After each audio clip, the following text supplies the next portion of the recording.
പെൻഷൻകാരോടുള്ള അവഗണന പിണറായി സർക്കാർ അവസാനിപ്പിക്കണം. KSSPE വടക്കാഞ്ചേരി ട്രഷറിക്ക് മുന്നിൽ നടത്തിയ കരിദിനാചരണം ഉദ്ഘാടനം ചെയ്ത് വടക്കാഞ്ചേരി നഗരസഭ പ്രതിപക്ഷ നേതാവ് SAA ആസാദ്.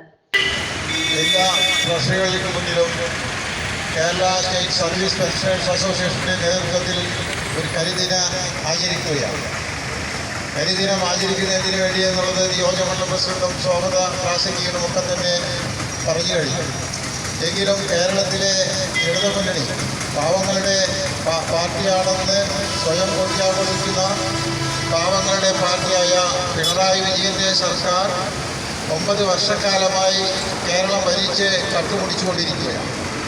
അവർ ഭരിക്കുന്നത് ഭരണം ജനങ്ങളിലേക്കുള്ള സൗകര്യങ്ങൾക്കോ സഹായങ്ങൾക്കോ അല്ല, മറിച്ച് സ്വന്തം കുടുംബവും സ്വന്തം പാർട്ടിയും മാത്രം വലുതാകുന്നതിന് വേണ്ടിയുള്ള ഒരു ഭരണ സംവിധാനമാണ് കേരള സംസ്ഥാനത്ത് നടമാടിക്കൊണ്ടിരിക്കുന്നതെന്ന ദുഃഖകരമായ യാഥാർത്ഥ്യം രാജ്യത്തെ ജനങ്ങൾക്ക് അറിയാവുന്നതാണ്.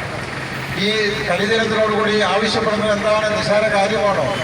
വലിയൊരു കാലഘട്ടം ഈ രാജ്യത്തിൻ്റെ എല്ലാ മേഖലകളിലും ജനങ്ങൾക്ക് വേണ്ടിയുള്ള സേവനങ്ങൾ അനുഷ്ഠിച്ച് പെൻഷൻ പറ്റി ആ പാവപ്പെട്ട പെൻഷൻകാരോട് ചെയ്യുന്ന അനീതിക്കെതിരെയുള്ള ഒരു പോരാട്ടമാണ്. അനീതി എന്ന് പറഞ്ഞാൽ ചെറുതാണോ? ചെറുതല്ല.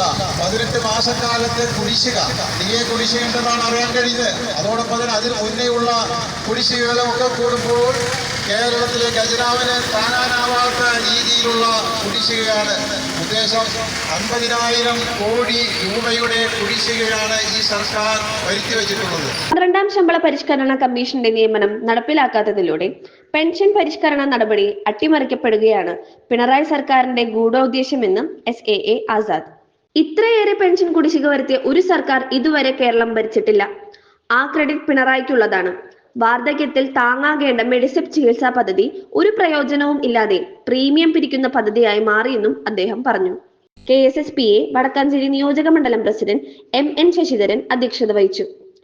ജില്ലാ secretary KA Francis, PA Janardhanan, V Aniruddhan, G Narayanan Nair, CC Vincent, KV Subramanian, V Sasikumar, MR Santha, AR Kochukuttan, MN Krishnan, Lissy Abraham, AK Lalitha തുടങ്ങിയവർ സംസാരിച്ചു. ഇനിയും ഒരു ഹെൽത്ത് ഇൻഷുറൻസ് കാർഡ് എടുത്തില്ലേ എങ്കിൽ വേഗമാകട്ടെ. പ്രതീക്ഷിക്കാതെ വരുന്ന അസുഖങ്ങളും അപകടങ്ങളും മൂലമുള്ള ചികിത്സാ ചെലവുകളെ ഭയപ്പെടാതെ നേരിടാൻ ഏറ്റവും മികച്ച ഹെൽത്ത് ഇൻഷുറൻസ് എടുക്കാം ഇന്ത്യയിലെ നമ്പർ 1 സ്റ്റാർ ഹെൽത്ത് ഇൻഷുറൻസിൽ നിന്നും. ഇന്ത്യയിൽ ഉടനീളം എല്ലാവർക്കും എടുക്കാവുന്ന സ്റ്റാർ ഹെൽത്ത് ഇൻഷുറൻസിന്റെ പോളിസികൾ വർദ്ധിച്ചു വരുന്ന ആശുപത്രി ചെലവുകൾക്ക് ആശ്വാസം തന്നെയാണ്. മറക്കണ്ട, സന്തോഷം നിറഞ്ഞ ജീവിതത്തിന് ഹെൽത്ത് ഇൻഷുറൻസ് ഒരു ആർഭാടമല്ല, അതൊരു അത്യാവശ്യമാണ്.